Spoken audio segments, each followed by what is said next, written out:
todo esto porque si no, no puedo, no leo. Ahí está. Bueno, chicos, entonces, como les estaba diciendo, vamos a ver un poquito lo que es comunicación interauricular. La comunicación interauricular es la tercera parte de todas las cardiopatías congénitas que se diagnostican en los adultos, ¿sí? Tiene una tasa de diagnóstico en edad adulta bastante alta porque son subdiagnosticadas en la infancia, porque es una patología que da pocos síntomas o muchas veces puede cursar de manera asintomática en esta etapa de la vida. La CIA vamos a tener diferentes tipos que ahora las vamos a ver, ¿sí? Específicamente hay 4 tipos. La ostium secundum es la que se va a encontrar a nivel de la fosa oval y la prevalencia va a ser del 5 y el 10% de todas las cardiopatías congénitas. Esta prevalencia es solamente cuando se presenta de manera aislada, porque después es mucho más frecuente, pero cuando está asociada a otras cardiopatías congénitas, ya la frecuencia aumenta. Pero nosotros vamos a verlo solamente de manera aislada. Es más frecuente en el sexo femenino que en el masculino, con una prevalencia de 2 a 1. ¿Sí? Bueno, y esto es lo que le estaba diciendo. Nosotros vamos a tener 4 tipos de comunicación interauriculares de acuerdo al lugar del septum donde se ubiquen. La más frecuente por lejos, 50-70%, es la ostium secundum, que va a estar en el lugar de la fosa oval. Frecuentemente, bueno, el 10% de los casos puede estar asociado con un retorno venoso anómalo y también puede ser secundario a algunos síndromes que producen deformidad de las extremidades superiores. Después tenemos la seia ostium primum, que va a ser cuando se encuentra, digamos, de manera aislada, la incidencia es del 15%, y muchas veces las pueden escuchar nombrar con sus sinónimos, que son defecto septal aurículo-ventricular o canal AB parcial, y el lugar de la localización es cerca de la cruz del corazón. Por lo tanto, que muchas veces también vamos a ver que pueden estar afectadas las válvulas aurículas ventriculares, tanto la tricúspide como la mitral, más frecuente va a ser la mitral. Pueden estar a veces, no sé si alguna vez escucharon o se suele escuchar que se denomina clef mitral, que son hendiduras en las valvas, y bueno, muchas veces este tipo de CIA está asociado a eso. Otro tipo es la de tipo seno venoso, ya sea la que se encuentra en relación a la desembocadura de la vena cava superior, que es la más frecuente, y esta también se suele asociar con un drenaje anómalo de la vena pulmonar superior derecha. Y también puede ser de tipo vena cava inferior, que es menos frecuente dentro de la del seno venoso, y ella se asocia con un drenaje anómalo de todas las venas pulmonares del pulmón derecho, ya sea la superior como la inferior. Esto puede dar lo que se conoce como síndrome de cimitarra, que es una imagen que se ve en la placa de tórax, donde todas esas venas del pulmón derecho van a drenar a la vena cava inferior, y en la placa de tórax se ve como si fuese una imagen similar. La cimitarra es como esa espada que usaban los turcos, que tiene esa forma así como curva. Bueno, alguien con mucha imaginación, que ven todo en la placa, le puso eso. Y después la última, la tipo seno coronario, donde lo que se produce acá es un defecto en el techo del seno coronario. Entonces la sangre de la aurícula izquierda pasa a través del seno coronario y va a drenar por la desembocadura del seno coronario la aurícula derecha, ¿sí? El 20% de la seia ostium secundum y de la del tipo seno venoso también pueden estar asociadas con prolapso de la válvula mitral. Esto es un dibujito más o menos como para que nos ubiquemos. Esto sería todo lo que es la pared del septum interauricular. Acá tenemos, esta es la que está en el lugar de la fosa oval, que es la de tipo ostium secundum, ¿sí? Acá tenemos la del tipo seno coronario, esta que está cerca de lo que es la cruz del corazón, es la del ostium primum, y estas son las tipos seno venosa. La de acá es la que se relaciona con la desembocadura de la vena cava superior, y esta es la que se relaciona con la desembocadura de la vena cava inferior. ¿Sí? ¿Estamos hasta acá? Perfecto. Ustedes cualquier cosa, chicos, me paran. Esto es totalmente, están conmigo, informal. Bueno. La magnitud que tenga el cortocircuito, este pasaje de sangre que se provoca entre la aurícula izquierda y la aurícula derecha, van a depender de 3 cosas fundamentales. Sí, obviamente del tamaño que tenga el defecto interauricular, pero también del juego, del juego, digamos, que haya entre las presiones entre las cámaras cardíacas derechas e izquierdas, es decir, entre la distensibilidad del ventrículo derecho con respecto al ventrículo izquierdo y de la presión de la aurícula derecha y de la aurícula izquierda. Nosotros sabemos que el ventrículo derecho va a ser más distensible que el ventrículo izquierdo. Eso se da porque además de tener una pared muscular que es mucho más delgada que el izquierdo, está conectado con bajas presiones, digamos, a nivel pulmonar las resistencias pulmonares son menores que las sistémicas. Entonces, esto lo que hace es que el ventrículo derecho sea mucho más complaciente, sea mucho más distensible, ¿sí? Y ese cortocircuito se va a provocar desde izquierda a derecha, obviamente la cámara de menor presión, que es la parte derecha, y hace que el ventrículo se vaya distendiendo de manera lenta. Por lo tanto, que si el defecto no es tan grande, es raro, lo que decíamos antes, que aparezcan, digamos, síntomas en los chicos, y si no, que es una patología que tiene un diagnóstico frecuente en la edad adulta. ¿Sí? Hasta ahí vamos. Después lo que tenemos Sí. es... ¿Sí? ¿Me quieren preguntar algo? No, que vamos Bien, bien, digo. bien. Lo otro que tenemos es que tener en cuenta es ese ventrículo izquierdo. Nosotros tenemos que el ventrículo izquierdo, o sea, a través del defecto septal intraauricular por la aurícula va a haber un pasaje de sangre de izquierda a derecha. Entonces, cualquier patología que a mí me afecte la distensibilidad del ventrículo izquierdo puede repercutir en este cortocircuito, ya sea valvulopatías del lado izquierdo, como son la mitral y la aórtica, ya sea cardiopatía isquémica, ya sea hipertensión arterial o cardiomiopatía, lo que hacen es que aumente la presión de fin de diástole del ventrículo izquierdo, aumente la presión en la aurícula izquierda, y ese aumento de presión en la aurícula izquierda hace que el cortocircuito sea mayor. Entonces, muchas veces también, otra de las causas por las que igual puede a lo mejor dar más síntomas en la edad adulta es porque se desarrollan estas patologías y tenemos un aumento del cortocircuito, ¿sí? Y bueno, después también lo que nos dice es que la arteria pulmonar va a tolerar por mucho más tiempo ese aumento de flujo pulmonar, porque no va a haber una transmisión directa, digamos, de presión sistémica a la arteria pulmonar. Entonces, sino que las presiones van aumentando de manera lenta. Entonces, la presión pulmonar generalmente hasta los 30 o 40 años se va a mantener normal sin que se desarrolle ningún síntoma, y a partir de la tercera o cuarta década de la vida empieza a desarrollarse insuficiencia cardíaca e hipertensión pulmonar. Bien. Este es un esquemita que es muy simple y que a mí me gusta mucho porque me parece que es muy práctico para entender un poquito esto y un poquito qué es lo que vamos a ver. Esto representa, bueno, obviamente la parte derecha, la parte izquierda, y las flechitas representan el flujo sanguíneo. Una sola flechita, ese es un flujo sanguíneo normal, y dos, es un flujo sanguíneo que está aumentado, ¿sí? Entonces nosotros tenemos que el flujo que viene por las venas sistémicas, venas cavas, a la aurícula derecha es completamente normal, pero en la aurícula derecha el flujo acá va a estar aumentado, ya recibe más cantidad de flujo, porque recibe la sangre que proviene de la aurícula izquierda, lo cual hace que llegue más sangre al ventrículo derecho y a la arteria pulmonar, ¿sí? De la arteria pulmonar obviamente también va más sangre a los pulmones, lo que se conoce como hiperflujo pulmonar, y la sangre que vuelve a las cavidades izquierdas a través de las venas pulmonares también está aumentada.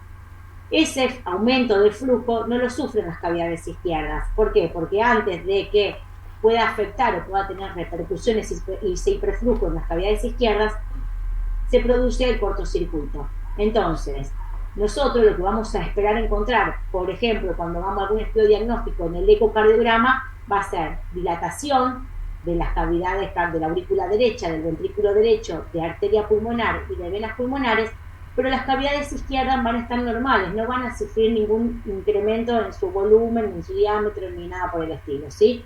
O sea, vamos a tener todo más que nada a nivel derecho. A nivel izquierdo, lo único que se puede ver dilatado, un aumento de la velocidad, es a nivel de las venas pulmonares, ¿sí? Bien.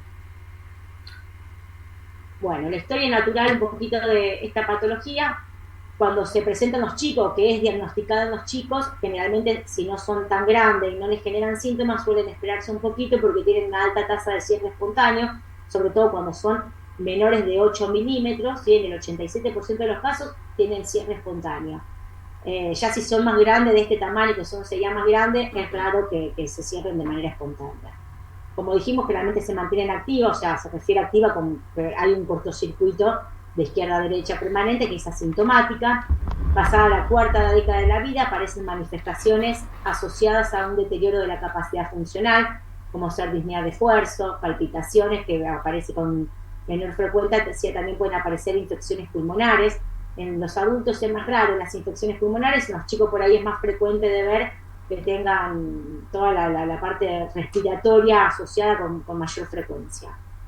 En adultos que tengan defectos grandes y que no se haya hecho tratamiento, se puede desarrollar insuficiencia cardíaca e hipertensión pulmonar entre los 20 y los 40 años. Y en el caso de que se desarrolle hipertensión pulmonar, el shunt se va a invertir y en vez de ser de izquierda a derecha, va a ser de derecha a izquierda, por esas variables que dijimos antes que dependían del shunt, o sea que era ya el ventrículo derecho ya no es más complaciente y las presiones en el ventrículo derecho aumentan y eso hace que el flujo obviamente cambie. La enfermedad vascular pulmonar grave es poco frecuente, se da en menos del 5% de los pacientes, y generalmente cuando aparece va a haber algunos otros factores que van a estar favoreciendo, digamos, el desarrollo de la hipertensión pulmonar. Y cuando aparece, el curso va a ser parecido a una hipertensión pulmonar idiopática.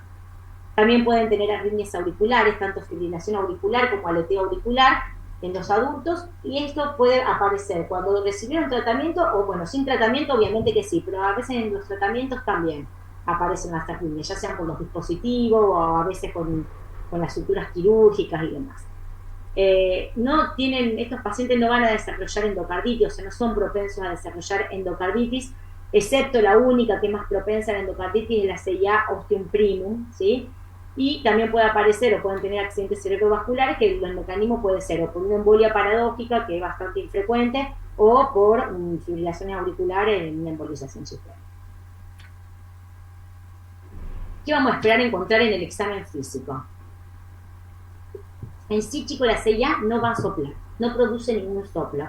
Uno por ahí piensa que va a apoyar el estetoscopio y va a tener un soplo enorme. Si bien vamos a escuchar soplos, no va a ser soplo de la CIA. Ahora vamos a ver a qué se debe ese soplo. ¿Por qué no se produce el soplo? Porque va a haber un poco gradiente entre ambas aurículas. Son cámaras con gradiente, no hay una gran diferencia de presión entre una y la otra. Entonces el soplo generalmente no se produce, ¿sí? No a nivel del defecto, digamos. Sí, en otros lugares que ahora los vamos a ver. El cortocircuito va a ser en todo el ciclo cardíaco y va a ser tanto en la sístole como en diástole. Y siempre sin que haya complicaciones, digamos, va a ser de izquierda a derecha y es silente ese cortocircuito. Y ahora, ¿de dónde vienen los soplos que nosotros solemos escuchar en los pacientes que tienen una CIA? Va a venir por una estenosis pulmonar relativa. ¿Qué significa esto, la estenosis pulmonar relativa? No es que la válvula esté estenótica, sino si ustedes se acuerdan ese diagramita que yo les dije de las flechitas que vimos recién, la arteria pulmonar recibe mucho más flujo pulmonar, hay un hiperflujo pulmonar. Entonces, ese desbalance entre el flujo y el tamaño del anillo pulmonar genera como si fuese un soplo de estenosis, pero en este caso no es que la válvula esté chica y no esté el problema a nivel valvular, sino es por el hiperflujo. A eso nos referimos cuando decimos estenosis pulmonar relativa. También puede haber un soplo diastólico, que lo vamos a escuchar en el foco tricuspidio, que es a nivel de la zona inferior del borde esternal, que es por el mismo motivo, es por una estenosis tricuspidia relativa, que también no está el problema en la válvula, sino que se da por el aumento del flujo a través de la válvula. Y también podemos tener soplos por alguna cuestión asociada, como dijimos, el prolapso de la válvula mitral, que vamos a tener soplo de insuficiencia mitral, que es un soplo sistólico regurgitativo. Y lo otro que podemos escuchar, que ya también esto es bien característico de la CIA, no se escucha siempre, pero cuando está muy sugestivo, es un desdoblamiento del segundo ruido. Vieron que por ahí es bastante frecuente escuchar el segundo ruido desdoblado, pero uno cuando le hace al paciente, bueno, respirar, mantener el aire y demás, eso desaparece. Bueno, y eso es fisiológico, digamos, no pasa nada, pero en la CIA eso no ocurre y el segundo ruido está siempre desdoblado de manera fija, ¿sí? Y eso se produce por un bloqueo de la rama derecha que hace que esté retrasada la despolarización, entonces hay un cierre tardío de la válvula pulmonar. El electrocardiograma. Esto también es bastante típico de la CIA. Mira, no me di cuenta de quedarme el viernes me cayó una chica de 20 y pico de años que ya la van a tener en Colomero porque esa chica es para siempre. No me di cuenta de quedarme con un electro que era bastante parecido a este. Tenemos, vamos a ver que el eje va a estar desviado a la derecha, vamos a tener un bloqueo de la rama derecha. El bloqueo generalmente va a ser incompleto, es raro que llegue a ser completo, pero bueno, generalmente son bloqueos incompletos y eso es lo que dijimos, sea por un ventrículo derecho que está dilatado, por lo cual la despolarización, el tiempo de la despolarización va a ser mayor. Podemos ver signos de hipertrofia del ventrículo derecho. Y después también cada una, de acuerdo al lugar donde se ubique, va a tener como su característica propia. Cuando son CIA del tipo seno venoso, generalmente vamos a ver el eje de P inferior a los 30 grados, que este lo vamos a ver con una P negativa generalmente en la cara inferior, ¿sí? Vieron que a veces puede pasar que tenga la P negativa y uno lo hace al paciente ponerse de pie y demás y desaparece, bueno, en este caso no quedan fijos. La sella, la ostium primum, también como por el lugar de la localización podemos ver un hemibloqueo anterior izquierdo.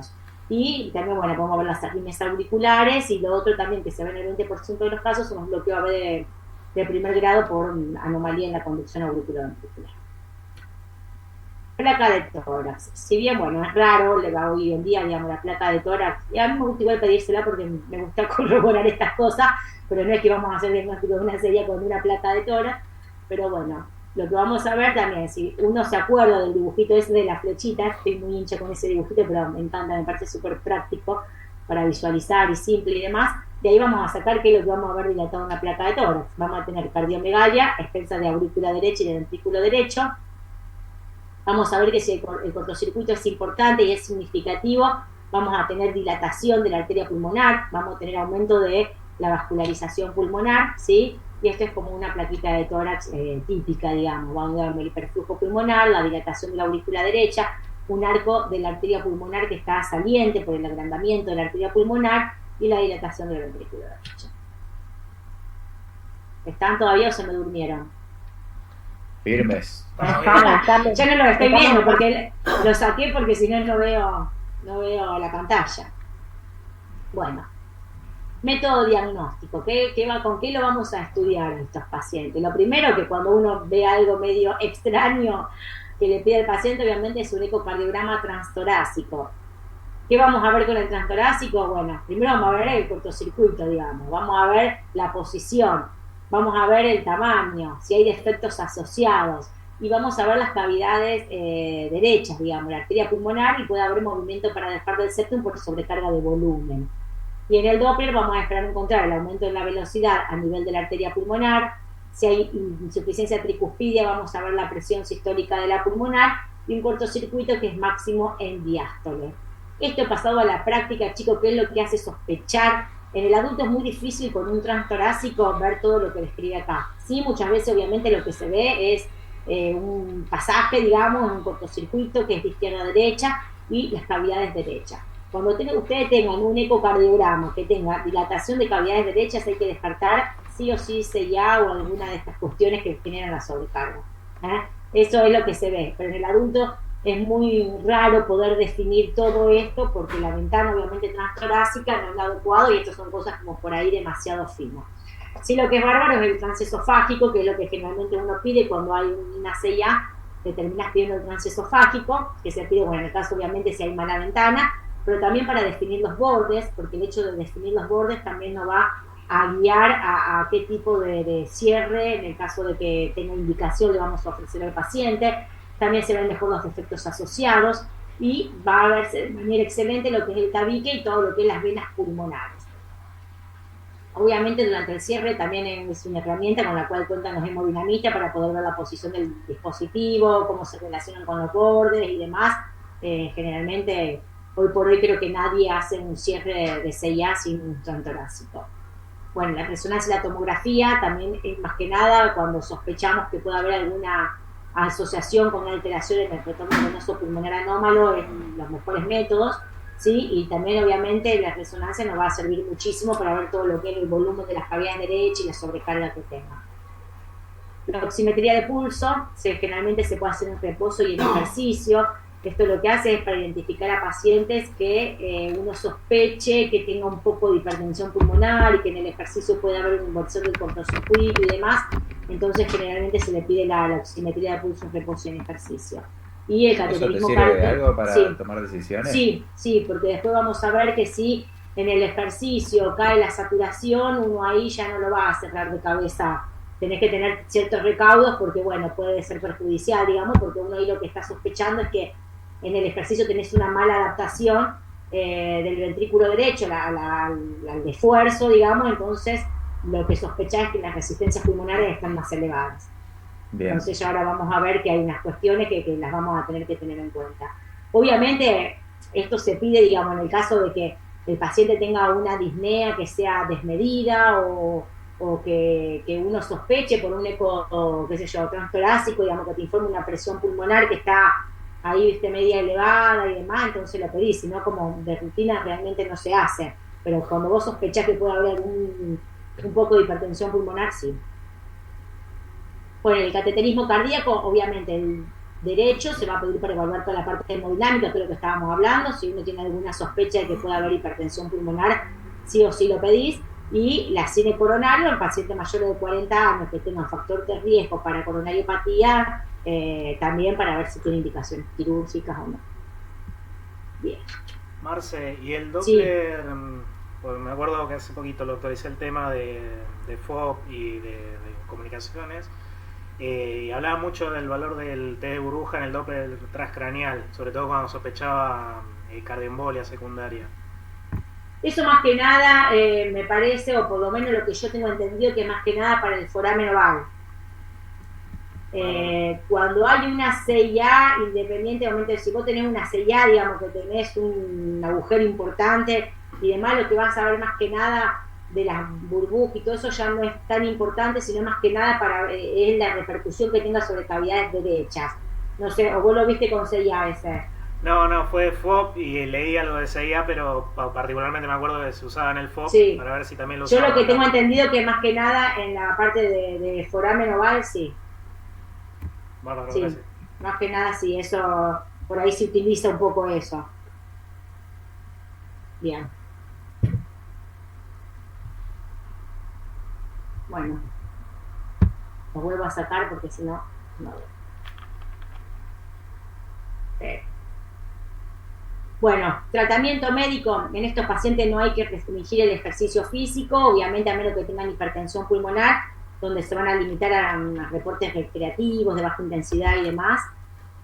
No se hace profilaxis para endocarditis, ¿sí? Excepto paciente, la única variación que se le va a hacer profilaxis es la ostium primum o que haya otro defecto asociado, un gran prolapso de la válvula mitral.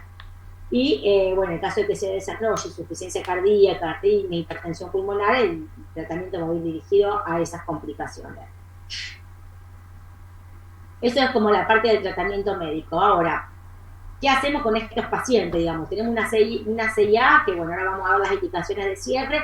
Tenemos dos maneras para el cierre. Puede ser con dispositivos percutáneos o por cirugía, ¿sí? Con dispositivos percutáneos este es el método de elección, ¿sí? Es aplicable solamente para la CIA ostium secundum. Y lo que tienen que tener, no tienen que, o se tienen que tener un tamaño adecuado, no tienen que ser, generalmente, bueno, acá dicen 5,32 milímetros, hay alguna otra bibliografía que dice que cuando ya son mayores de 40 milímetros ya no se cierran por dispositivo y demás, es decir, que tienen que ser de un tamaño acorde. Obviamente que tienen que tener una relación entre el flujo pulmonar y el flujo sanguíneo, creo que se conoce como QPQS, de 1,5 a 1, es decir, que tengan un hiperflujo pulmonar, y tiene que haber evidencias de sobrecarga del ventrículo derecho. Otra cosa para tener en cuenta y que es importante para que estas CIA sean pasibles de cierre con dispositivo es que tienen que tener borde donde se puedan anclar la prótesis, digamos, donde se pueda anclar el dispositivo, ¿sí? Si no, hay riesgo de que embolice. Entonces, generalmente tienen que tener un tejido septal de 4 milímetros alrededor de todas sus estructuras vecinas como para que pueda minimizar los riesgos de erosión de las estructuras vecinas y de embolización del dispositivo. Posterior al cierre, estos pacientes reciben aspirina por 6 meses, ¿sí? También, bueno, creo que después lo puse en algún lado, pero ya que está se los digo porque me viene a la cabeza, también hacen profilaxis de endocarditis después del cierre durante 6 meses y generalmente la utilización del dispositivo tiene mayor tasa de pérdidas residuales, pero que son pequeñas, que no tienen ninguna repercusión hemodinámica, por lo cual no es una complicación, digamos, demasiado importante. Ahora, en quienes tienen contraindicado el cierre por cateterismo, el resto de la CIA que no sean ostium secundum, ¿sí? O sea, para que ustedes se graben, solamente las ostium secundum son las que voy a pensar en cerrarla por cateterismo. El resto de las CIA son quirúrgicas cuando tienen indicación. La ostium primum, la seno venoso y la seno coronaria. Acá lo voy a poner a los 40 milímetros. La CIA con ostium secundum tiene que tengan anatomía desfavorable, o que el defecto mayor sea, el defecto sea mayor de 40 milímetros o que haya un gran aneurisma septal, que eso es una contraindicación relativa. ¿A qué me refiero con la anatomía desfavorable? Lo que les dije recién, que no tenga borde septal y con las estructuras vecinas donde no se pueda anclar el dispositivo. Que haya trombos intraauriculares, también es una contraindicación para el cateterismo. Que haya obstrucción de la vena cava inferior, si bien es una contraindicación relativa, bueno, son cosas a evaluar. O que tengan estén asociados con otras anomalías cardíacas congénitas que van a requerir de cirugía. O paciente que tenga contraindicación para el transesofágico, bueno, una estenosis esofágica que es una contraindicación relativa. ¿Cuáles son las complicaciones por el cierre del dispositivo? Pueden ser complicaciones. ¿La edad nunca es contraindicación? Para el cierre por cateterismo, no. Bien. Si uno lo piensa, si por ejemplo, ¿no? En el caso de que fuera, esto es una elaboración mental mía por lo que uno ha leído y demás. Por ahí la cirugía uno lo piensa. ¿Vale? Si vos tenés un paciente que se te presenta con 70 años, por ejemplo, que vos decís, bueno, qué sé yo, está asintomático y tiene un poco de dilatación de cavidades derechas, no tiene tanta hipertensión pulmonar y tiene factores de riesgo asociados y no es pasible de cierre por cateterismo y el quirúrgico, y ahí tenés que evaluar riesgo-beneficio, ¿no es cierto? Claro. Pero bueno, por cierre por cateterismo no tenés edad. Obviamente yo me estoy refiriendo a la parte adulta. Si vos me preguntás en los chiquitos, por ahí sí, obviamente, tenés que esperar que tengan un determinado peso, o sea, no lo vas a cerrar en un chico muy pequeño porque a veces, digamos, tienen muchas complicaciones en el sitio de función, porque tienen corazoncitos muy chiquititos y a veces tenés que esperar que crezcan lo suficiente. Igual en los chicos, generalmente se cierran en edad escolar, no se cierran tan de chiquitos, digamos.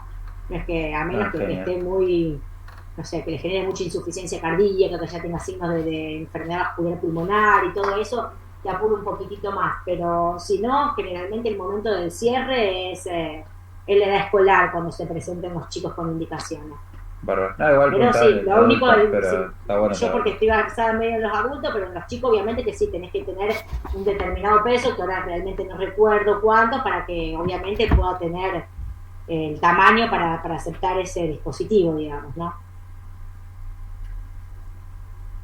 Bueno, las complicaciones del cierre por dispositivo, complicaciones mayores pueden ser muerte, migración del dispositivo, erosión aórtica de la pared auricular o de la válvula anterior mitral, de la válvula anterior mitral sobre todo, que es la que está más relacionada, arritmias o eventos tromboembólicos. Y las complicaciones menores, bueno, por el procedimiento, una arritmia transitoria y los hematomas implantares. Entonces, sella oscul secundum, que tengan gran tamaño, que no tengan bordes adecuados, o que se asocien con anomalías del retorno venoso pulmonar, que esto también vimos que era frecuente que pudiera suceder, o la sella sella tipo ostium primum, tipo seno venoso, tipo seno coronario también. Las cirugías generalmente presentan baja mortalidad. En el caso también de que haya una insuficiencia tricuspide que sea moderada severa, también acá se puede evaluar. Obviamente, chicos, esto todo depende del centro donde se opere, digamos, de la casuística que tengan y demás, pero bueno, se pueden evaluar, hacer una anuloplastia tricuspidia, y eso también va a poder tener resultados que van a favorecer después del remodelado del ventrículo derecho.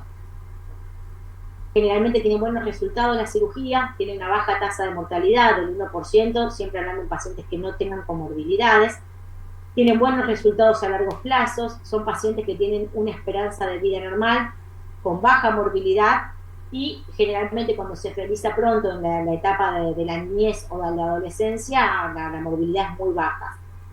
Sí, la morbilidad y la mortalidad va a aumentar más en los pacientes que tengan edad avanzada y que ya se presenten algunas comorbilidades, obviamente como en todo procedimiento invasivo que se haga en un ser humano, digamos. Complicaciones postquirúrgicas, arritmias, tromboembolias, o puede haber desprendimiento del parche, ¿sí? Y esto es un poco, bueno, hasta acá vamos. ¿Hay alguna duda, algo que me quieran preguntar? Vamos Voy bien. muy rápido, bien, chicos.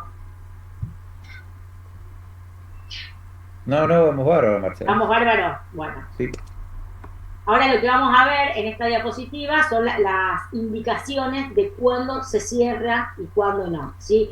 Estas son las últimas indicaciones que salieron en la última guía de la Sociedad Europea, digamos, de Cardiología, que nos va a indicar un poquitito que lo que me preguntaban antes de la saturación del ejercicio y demás. Entonces acá nos va a poner un poquito en tono en qué paciente se cierra. Obviamente, se va a cerrar en pacientes que tengan evidencia de sobrecarga del ventrículo derecho y que no tengan hipertensión pulmonar. ¿A qué me refiero a sobrecarga del ventrículo derecho? Lo que decíamos antes, que estén dilatadas las cavidades derechas, ¿sí?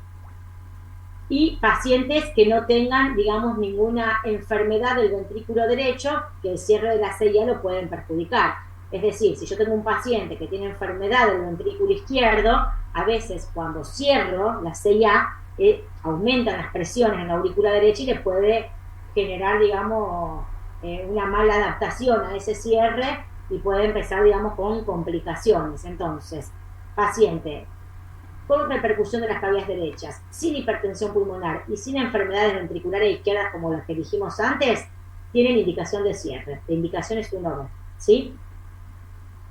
Pacientes que tengan una CIA de tipo ostium secundum, siempre que sea posible y que tenga los bordes y que tenga el tamaño y que tenga toda la anatomía favorable, como lo que estuvimos hablando recién, el método de elección es hacerse por dispositivo. Siempre que se pueda, la CIA ostium secundum se cierra por dispositivo.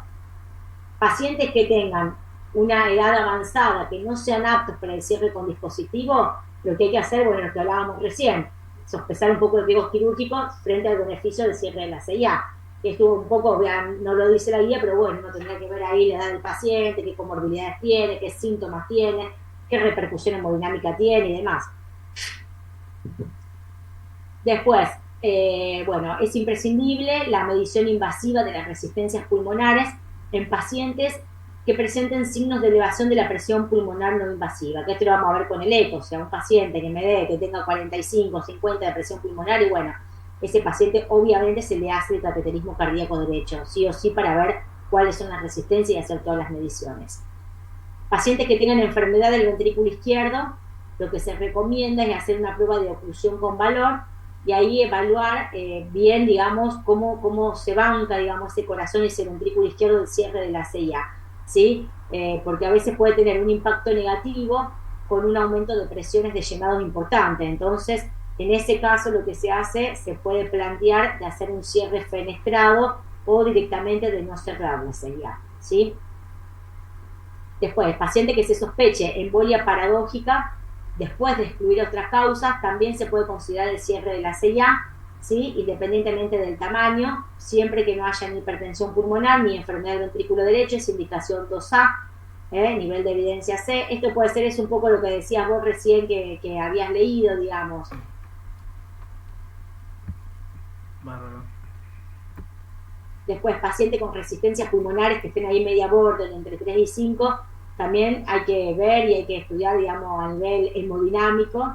Se puede cerrar siempre y cuando siga habiendo hiperflujo pulmonar con un QPQS mayor a 1,5 a 1,51 y que el cortocircuito siga siendo de izquierda a derecha. Y obviamente en pacientes que tengan hipertensión pulmonar con resistencias mayores a 5, a pesar del tratamiento de hipertensión pulmonar o cuando haya desaturación durante el ejercicio, está contraindicado el cierre, no se cierra. Este es un esquemita que también está sacado de la guía, ¿sí? Que es bastante práctico como para uno posicionarse y situarse, y bueno, que sirva de guía, digamos, cuando aparece un paciente con CIA. Entonces me viene el paciente, yo le digo que tiene CIA, me ubico acá en este esquemita, ¿sí? Entonces, lo primero que me pregunto es, ¿tiene sobrecarga del ventrículo derecho? ¿Las cavidades derechas están dilatadas? Si están dilatadas, me pregunto, ¿este tipo lo cierro o no lo cierro? ¿Tiene hipertensión pulmonar? ¿Sí? Si no tiene hipertensión pulmonar, me pregunto, ¿tiene enfermedad del ventrículo izquierdo? Si no tiene enfermedad del ventrículo izquierdo, cierre, indicación clase 1, ¿sí? O sea, sobrecarga del ventrículo derecho, no tiene hipertensión pulmonar, no tiene enfermedad del ventrículo izquierdo, no hay dudas que se cierra. Ahora, tiene sobrecarga del ventrículo derecho, pero sospecho que tiene hipertensión pulmonar.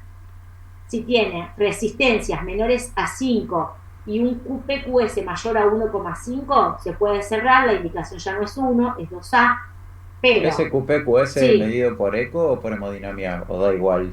Mira, sí, es que pasa, generalmente esto se mide Lo podés medir Por más factiblemente, por eco se ve y se mide, pero a ver, en estos pacientes que vos ya le vas a hacer también el cateterismo y todo eso, lo podés medir también por hemodinamia, ¿sí? Perfecto. Digo, porque estos pacientes acá vos le das bola al QPQS para ver si se cierra o si no, pacientes que tienen resistencias pulmonares aumentadas, Perfecto. ¿me entendés? Si no, no le vas a hacer Sí, sí, el sí. cateterismo derecho, ¿eh? Bien. Pero sí, también por eco sirve. No es muy frecuente que por ecocardiograma te lo midan. Mm, Yo lo he visto medido, en algunos casos lo miden, pero no es de lo más frecuente. Pero bueno, obviamente, cuando vos ves el cortocircuito tiene agrandamiento de las cavidades derechas, es porque el flujo está aumentado, el flujo pulmonar predomina sobre el flujo sistémico, ¿no es cierto? Esto más que seguro. nada lo haces cuando hay hipertensión pulmonar o cuando vos sospechás de hipertensión pulmonar, ¿sí? Un QPQS mayor a 1,5 a 1, bien digo, lo que a vos te está dando la pauta es de que ese ventrículo derecho sigue siendo complaciente, por eso sigue recibiendo mayor cantidad de sangre, ¿sí? Porque ya Bien. cuando hay hipertensión pulmonar que se instala, lo que se hace es, ese ventrículo derecho no es más complaciente, el shunt se invierte, entonces el flujo, el cortocircuito va a ser de derecha a izquierda, ¿sí? Y el flujo pulmonar te va a bajar, no va a ser más un hiperflujo pulmonar. ¿Se entiende? ¿Me explico o los embarullé más? Sí, sí, sí. Bien. Bueno, y en el caso de que tenga resistencias pulmonares que sean mayores a 5, que no vea que el QPQ sea a favor del flujo pulmonar, lo que hago es hacer obviamente el cateterismo derecho y ahí se prueba, digamos, con drogas vasodilatadoras. Si las resistencias pulmonares caen a menos de 5, después de haber administrado tratamiento para hipertensión pulmonar y tengo un flujo pulmonar que me marca que hay hiperflujo pulmonar, se puede cerrar, el cierre se hace fenestrado, ¿sí? Porque si yo lo cierro de repente, ese ventrículo derecho no tiene más esa descarga a través de la CIA y puede claudicar. Entonces, bueno, el flujo fenestrado me permite saber que va a haber un cortocircuito y un pasaje de sangre que se va a poder descargar, digamos, la parte derecha de manera más controlada. Y en el caso de que no haya esa caída, que no responda al tratamiento de hipertensión pulmonar, lo que dijimos antes, no se cierra. Esto también son las indicaciones, son muy similares, es más o menos lo mismo, se está sacada de la guía americana. Lo puse porque, bueno, la europea, como vimos recién, no me habla del resto de las CIA, digamos que son quirúrgicas, y acá sí, obviamente los pone, bueno, esto es más o menos lo mismo, chicos, que decían antes, o sea, pacientes que tengan dilatación del ventrículo derecho, que tengan un flujo pulmonar importante, mayor a 1,5 a 1, que no tengan cianosis durante el ejercicio, siempre que sea posible se hace el cierre, y siempre y cuando la presión pulmonar sea menor al 50% de la sistémica o menor a 1/3 de las resistencias vasculares sistémicas. Y esto es pacientes que tengan la CIA tipo seno venoso, tipo seno coronario, que tengan deterioro de la capacidad funcional, que tengan agrandamiento del ventrículo derecho, cortocircuito de derecha a izquierda, que sea lo suficientemente importante para producir secuelas fisiológicas, o sea, que tengan hiperflujo pulmonar y que no tengan cianosis durante el ejercicio, también debería plantearse, de acuerdo a las comorbilidades que el paciente tenga, debería plantearse el cierre quirúrgico siempre y cuando tenga presiones pulmonares menor al 50% de la sistémica o resistencia menor a 1/3 de las sistémicas. Clasificación, esto es clase 1. Y da como clase A, también acá lo que me pone es el tema de la resistencia y de la presión pulmonar. Acá ya hay que ver, cuando ya no son menores del 50% de la sistémica, sino son como el 50% de la sistémica y la resistencia es mayor a 2/3, ya ahí la indicación es 2A. Y clase 3, obviamente, cuando ya tienen hipertensión pulmonar. ¿Sí? ¿Está bien esto? ¿Quieren que vaya más lento con esto? Pero dice más o menos lo mismo que el anterior, digamos. Sí, no, está muy bien. A mí me llama la atención algo, Marcel. Sí. Que tenga dilatación de la aurícula, pero no del ventrículo o haga arritmias supraventriculares, no te apura a tomar ninguna decisión mientras el ventrículo derecho se la banca. No. De las dos, de aurícula derecha y de ventrículo derecho. Ah, perfecto. Porque el No algoritmo me... habla específicamente de BD. Espera, en el ¿Podés poner la anterior, anterior? Ajá. acá. Es que habla de que si hay una Sobrecarga del sobrecarga ventrículo de... derecho, sí. A ver, si vos ya tenés, esto lo que yo haría, si vos me preguntás a mí cuánto y si yo tengo sobrecarga del ventrículo derecho y no tengo de la aurícula derecha, lo que haces acá es primero hacer el transtorácico para ver qué tamaño tiene ese cortocircuito, el transesofágico, perdón. y el flujo pulmonar que tiene, y lo otro, hacer una resonancia cardíaca, que no siempre se hace, pero en este caso yo lo haría, que planteas vos, como para ver los volúmenes de fin de sístole y de fin de diástole y cuantificar bien hasta qué punto no está ese ventrículo derecho dilatado, digamos, ¿me entendés? Sí, perfectamente. Es lo que yo haría, me Porque parece la como para... evolución natural de la enfermedad me dice que el ventrículo derecho va a terminar por claudicar. Sí, más que por claudicar, Y, terminas desarrollando hipertensión pulmonar, te terminan claudicando después, bueno, primero por el gran desarrollo que tiene, por la gran dilatación que va a sufrir el ventrículo derecho, que obviamente te va a bajar todo y va a entrar en insuficiencia cardíaca, y también lo va a terminar perjudicando si hay un cortocircuito de gran tamaño, terminan desarrollando hipertensión pulmonar y el primero en jorobarse el ventrículo derecho. Entonces, uno lo bárbaro. que quiere es adelantarse un poquito a todo eso, ¿no es cierto? Claro, sí, sí, perfecto, ahora sí. Bueno, esto es otro temita también que saqué de la guía, que es más o menos igual. Lo que vemos acá es la dirección del zoom, si es de izquierda a derecha, la evaluación hemodinámica, lo mismo, resistencia pulmonar menor a un tercio de la sistémica, presión pulmonar menor al 50%, y vemos las secuelas fisiológicas, o sea, QPQS mayor a 1,5 a 1, vemos si tiene deterioro de la capacidad funcional, si lo tiene, obviamente la indicación de cierre es clase 1, y si no lo tiene es clase 2A. Acá la guía americana se distingue un poquito de eso, viste que te pone el deterioro de la clase funcional, ya como que te lo baja un poco de categoría para cierre, y la europea no importa los síntomas, si vos tenés dilatación de cavidad derecha y todo eso, se cierra. Pero bueno, como para ver una mirada más, todo más o menos lo mismo, digamos, son diferentes puntos. Después, bueno, la resistencia pulmonar es mayor a un tercio de la sistémica, presión pulmonar mayor o igual al 50% de la sistémica, se deriva a especialista, a un centro especialista en cardiopatías congénitas, y la indicación de cierre es clase 2B. Y en el caso de que yo ya tenga un cortocircuito que sea de derecha a izquierda, o sea, que se invierta, es lo que se denomina enfermedad de Eisenmenger. ¿Qué es el síndrome de Eisenmenger? Es cuando yo tengo un lugar por donde se pueda producir un cortocircuito, que fue siempre, por ejemplo, de izquierda a derecha, y al desarrollarse enfermedad vascular pulmonar, las presiones aumentan, el cortocircuito se invierte, que eso me denota que hay hipertensión pulmonar, entonces eso es lo que se llama síndrome de Eisenmenger. En ese caso no hay indicación de cierre, está contraindicado el cierre y se procede a lo que es el tratamiento de la hipertensión pulmonar, ¿sí? Bueno, el seguimiento de estos pacientes. Nosotros vamos a ver que, como dijimos, generalmente cuando se cierren van a tener dilataciones del ventrículo derecho, ¿sí? Y vamos a tener cardiomegalia en la placa de tórax. Eso va a poder persistir hasta 1 o 2 años después del cierre, es decir que ese remodelado inverso del ventrículo derecho va a tardar un poquito, no es que vamos a ver inmediatamente que el ventrículo vuelva a su tamaño normal. Pueden aparecer arritmias auriculares en el 7 y 20% de los pacientes. Esto es bastante frecuente, chicos, que pase, ¿eh? Y como dijimos antes, en el que no se cerró y en el que se cerró también, porque a veces, la sutura, el parche, se producen arritmias ahí, los dispositivos.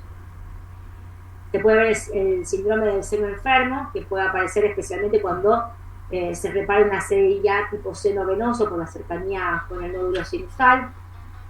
Los pacientes que tengan shunt residual, presión pulmonar elevada o arritmias antes o después de la reparación, o los que se reparan en edad adulta, sobre todo mayores de 40 años, deben tener un seguimiento un poco más regular, y los intervalos van a depender obviamente de lo que tengan, digamos, de la gravedad de las complicaciones. Posterior al cierre con dispositivos, se recomienda un seguimiento regular los primeros 2 años y después cada 2 o 4 años. Las apariciones de arritmias tardías posterior a la cirugía en mayores de 40 años, lo más frecuente es que sean taquicardia por entrada nodal, o aleteo, pero también se puede tratar con éxito con una ablación con radiofrecuencia. Con o sin tratamiento, la fibrilación auricular posterior a los 40 se vuelven más frecuentes y pueden necesitar terapia antiarrítmica o anticoagulación. Se hace profilaxis de endocarditis cuando se produce el cierre con dispositivos o con parches por 6 meses posteriores al cierre, ¿sí? O en la serie, como dijimos, tipo osteoimprimo. Independientemente si se cierra o no, ahí se hace profilaxis. Y antiagregación plaquetaria por 6 meses, también posterior a la oclusión con los dispositivos. El embarazo, generalmente las células que están reparadas van a tener una muy buena tolerancia en el embarazo. se las pone dentro del grupo de la clasificación de la OMS tipo 1. Esto es una clasificación que recomienda la Sociedad Europea, es una clasificación modificada de la OMS que las agrupa en diferentes grupos de riesgo, digamos, y la tipo 1 son pacientes que tienen muy buena tolerancia y que requieren al menos 1 o 2 controles durante todo el embarazo, pero que tienen muy baja tasa de morbilidad materna. Las CIA que no fueron reparadas, las tasas de complicaciones tromboembólicas son del 5%, puede haber, bueno, otra vez arritmias auriculares, o también se vio que están más asociadas con preeclampsia y retardo de crecimiento fetal. El mecanismo bien no se sabe cuál es la asociación, pero sí se observó esto, que en pacientes, digamos, que tienen CIA que no fueron reparadas, la incidencia de la preeclampsia era mayor. Si hay cortocircuitos residuales o defectos que no estén reparados, hay que prevenir el éxtasis venoso para evitar, obviamente, la embolia paradojal. Hay que tener precaución con las vías endovenosas, evitando aires en la misma. El parto vaginal, si no hay ninguna contraindicación obstétrica, está indicado. No es que le voy a indicar una cesárea porque la paciente tiene una CIA y nada. Una CIA es exactamente en el caso, digamos, de que no tenga ninguna repercusión, que no tenga ningún deterioro de la clase funcional. Digamos, estamos hablando de una CIA tranqui, digamos, que se la banque bien. Y bueno, lo otro a tener en cuenta también es el asesoramiento genético. La población general en sí tiene un 0.8% de posibilidades de tener una CIA, pero en pacientes que ya tuvieron una cardiopatía congénita, el riesgo de transmisión de la descendencia es mayor, siendo del 6,1% cuando la que tuvo CIA es la madre y del 3,5% cuando fue el antecedente de CIA es del padre. Obviamente, como siempre, el embarazo está contraindicado en pacientes que tengan hipertensión pulmonar. ¿Sí? Bueno, y esto es un poco a modo de resumen, de tips, así de notas. Tenemos que los pacientes que tienen una capacidad funcional reducida, con cortocircuitos hemodinámicamente importantes, con aumentos del ventrículo derecho y en ausencia de hipertensión pulmonar, se van a beneficiar con el cierre, por lo tanto que esto hay que tenerlo siempre presente. Los pacientes que no se someten al cierre van a tener peores resultados a largo plazo, incluidas arritmias auriculares, capacidad pulmonar reducida y mayores grados de hipertensión pulmonar. Esto obviamente que estamos hablando en pacientes que tengan digamos, repercusión de cavidades derechas, digamos, que tengan un cortocircuito importante. Los adultos que tengan disfunción diastólica del ventrículo izquierdo puede provocar un empeoramiento clínico posterior al cierre por aumento de la presión en la aurícula izquierda, entonces no se puede descomprimir hacia la aurícula derecha. La cianosis durante el ejercicio se produce por una mala adaptación del ventrículo derecho a la hemodinamia que se da en el ejercicio, y cuando hay cianosis inducida por el ejercicio no es una indicación absoluta para el cierre de la CIA. Esto yo lo saqué de un libro que tengo de cardiopatías congénitas del adulto, pero si uno se basa un poquito en la guía, lo que dicen como que sí, sobre todo la guía europea lo pone como que sí es una contraindicación. Así que bueno, es un poco eso contradictorio, pero bueno. En algunos casos raros la insuficiencia tricuspida, esto lo vi una vez, se puede, o sea, a veces podemos ver un cortocircuito que va de derecha a izquierda, pero que no es una inversión del shunt, sino que es el chorro, digamos, de insuficiencia tricuspidia que se mete y genera ese efecto, digamos, y eso no es que se provoque por una hipertensión pulmonar ni por una alteración del ventrículo derecho. Entonces eso hay que desenmascararlo bien, porque en ese caso obviamente que sí se puede sacar. En algunos casos el defecto septal puede estar relacionado con otros defectos más complejos, lo que el cierre puede provocar el deterioro del paciente, y obviamente lo que dijimos antes que íbamos a hablar, que era CIA solamente esto aislado. La recomendación era sobre los defectos aislados, no cuando se asociaban a otras cardiopatías. Con esto lo vamos a estar para la clase que viene. Bueno, chicos, eso fue todo. ¿Dudas, preguntas, algo que me quieran decir? Fantástico. Sugerencias, críticas, lo que quieran. Marce, una consulta. Sí. Entonces, digamos, el shunt se da de izquierda a derecha, pero Sí. generalmente, o sea, va por presiones eso, digamos, hasta que las presiones en el ventrículo derecho son mayores y puede llegar a cambiar. Exactamente. Se da por las presiones y se da... Esperá que me aparece una ventana acá que la quiero sacar porque no los veo.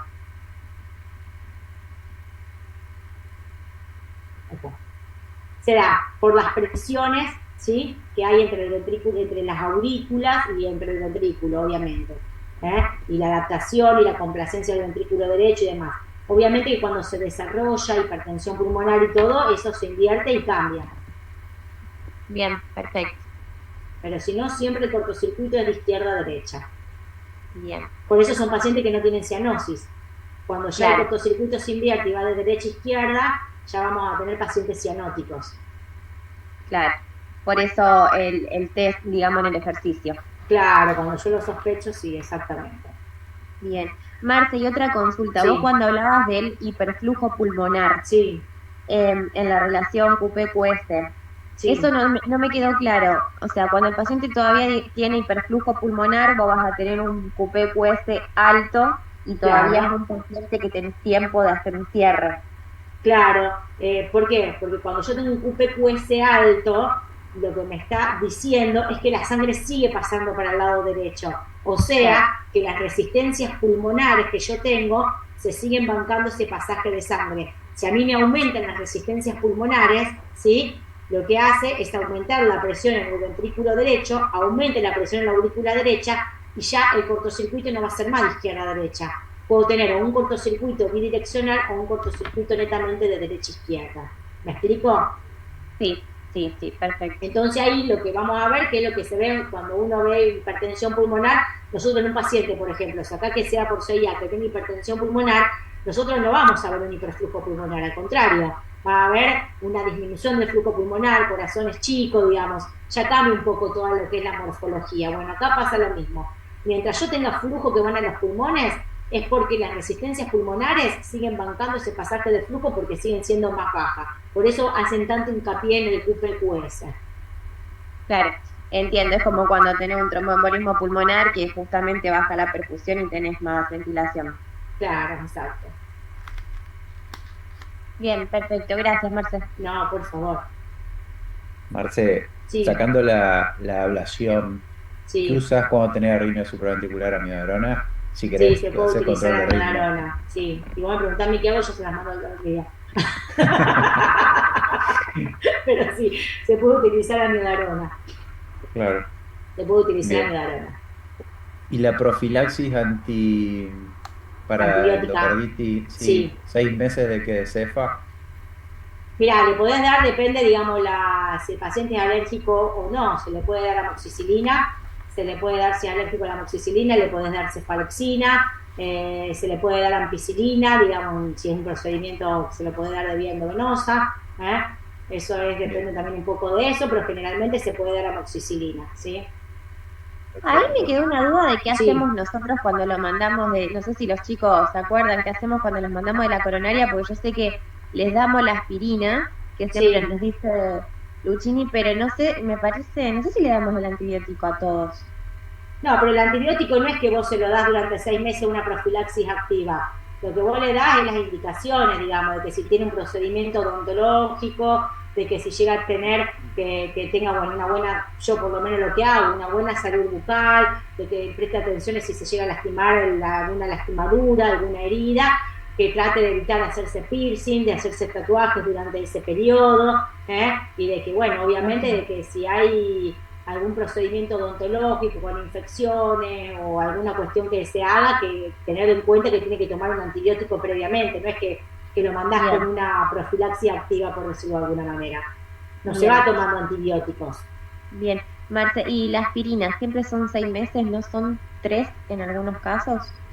Por lo que yo tengo entendido son 6. Yo siempre que la hice, le hice 6, a menos que supongo, no sé, que pueda tener alguna contraindicación, algún riesgo de aumentado de sangrado, alguna cuestión así, pero si no son 6 meses.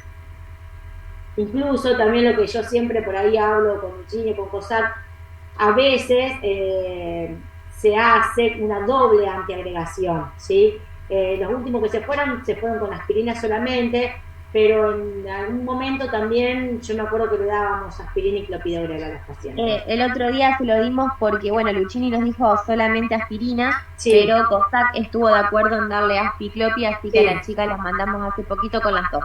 Sí, no hay... acá, bueno, te dicen todo de aspirina y demás, pero a veces se hace aspirina y clopidogrel. Bien.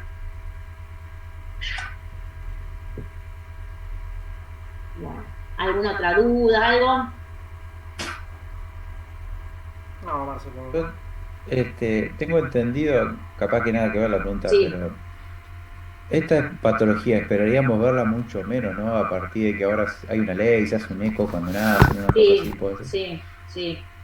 Ahora hay una ley, que es la ley de cardiopatías congénitas, donde durante el embarazo supuestamente todas las horas sociales deben cubrir un eco fetal. Pero bueno, igualmente, vos ten en cuenta una cosa. Los pacientes, cuando uno le hace el eco fetal, tienen la fosa oval abierta, porque lo que es la circulación, la circulación fetal, la fosa oval va a estar abierta. Entonces es difícil ver, a menos que esté asociado con alguna otra anomalía, que ya son cosas mucho más complejas, es difícil verlo intrauterino, ¿sí? No así, por ejemplo, cuando veamos CIB y demás, no es el caso de ese, que bueno, pero esta patología por ahí es difícil por eso, porque la circulación normal fetal, el foramen oval va a estar abierto, hay un pasaje por ahí, ¿sí? Claro, habría que hacerle a todos los pediátricos, entonces una vez nacido. Claro, una vez nacido. Igualmente muchos también de los pediátricos, como te decía, como tienen una alta tasa de cierre espontáneo, a veces se los espera y se va controlando posterior. Perfecto. Muy buena, Marce, muchas gracias. Sí, más o menos no los embarullé mucho, les quedó claro. No, Marce, la fantástico. verdad que muy, muy práctico. Yo la verdad que era un tema que siempre tuve muchas dudas y fuiste muy clara. Bueno. Vos sabés que yo les cuento que yo sufro de panic attack, no me gusta hablar en público, no es que no me gusta porque no lo disfruto, o sea, ahora lo estoy disfrutando y me gusta, pero ay, no, me como unos nervios, unas cosas, pues digo yo, bueno, por ahí me acelero y hablo de más y me encimo y me piso y todo, entonces por eso le decía a usted, obviamente, que toda la confianza me paran, me dicen, no pasa absolutamente nada y volvemos a decir. El otro día me cayó una chica que, como le decía, la van a tener, la vi el viernes, de 23, 24 años, con una CIA, que me la derivaba a otro cardiólogo, tiene dilatación de cavidades derechas, bueno, venía con una resonancia que sí, obviamente confirmaba la dilatación de las cavidades derechas. Yo ahora le pedí un transesofágico para ver esa chica, si el transesofágico da y da acorde a los bordes y todo, una chica brasilera que está estudiando acá. La vamos a tener pronto por ir por la coronaria, porque seguramente va a ser, o sea, para cierres, por qué vía, no sé, esperemos que sea por hemodinamia, pero va a ser seguramente para cerrarla. Y vos sabés que me llamó mucho la atención, el electro está tal cual como se describe, si la vuelvo a ver me voy a quedar para mostrárselo, cuando la tengan en coronaria ustedes se lo van a hacer, pero le escuché, la recontraescuché, la puse boca abajo, boca arriba, sentada, no tenía un solo soplo, y una sería importante, de 12 milímetros. Así que bueno, a veces uno se le puede, viste, decís, la clínica no es soberana, o sea, pero sí tenía un electro que era bastante característico y sospechoso, digamos. La esperamos. Sí, la van a esperar. Y para anticoagular una FA o un aleteo, ya vas como cualquier otra persona. Sí, igualmente, como cualquier otra persona, obviamente, igualmente si O son hay pacientes. anticoagulación de por vida. No, todo depende, digamos, si vos tenés una paciente que hace fibrilaciones auriculares, que